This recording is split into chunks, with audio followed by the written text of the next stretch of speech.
Shiprocket allows you to cancel a shipment before it is picked up by the courier or before the pickup is confirmed. Once the courier has picked up the package or the shipment is in transit, cancellation is usually not possible. You would need to request a return or RTO instead. Step-by-step guide to cancel a shipment. Log in to Shiprocket. Go to app.shiprocket.in or open the Shiprocket mobile app. Sign in with your credentials. Go to Orders or Shipments.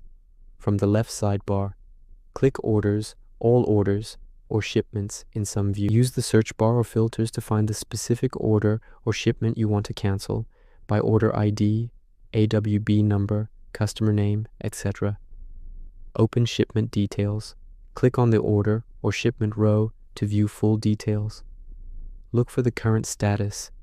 Cancellation is only possible if status is pickup scheduled, pickup queued, awaiting pickup, processing, before courier pickup. Cancel the shipment.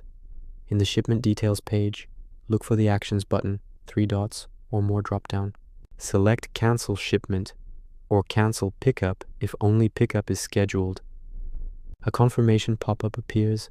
Choose a reason, for example, customer requested cancellation, order placed by mistake, item out of stock. Click Confirm Cancellation.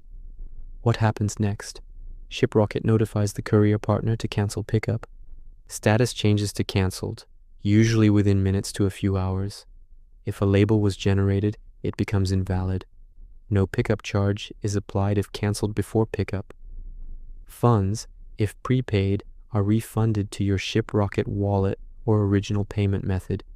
Takes 5 to 10 business days.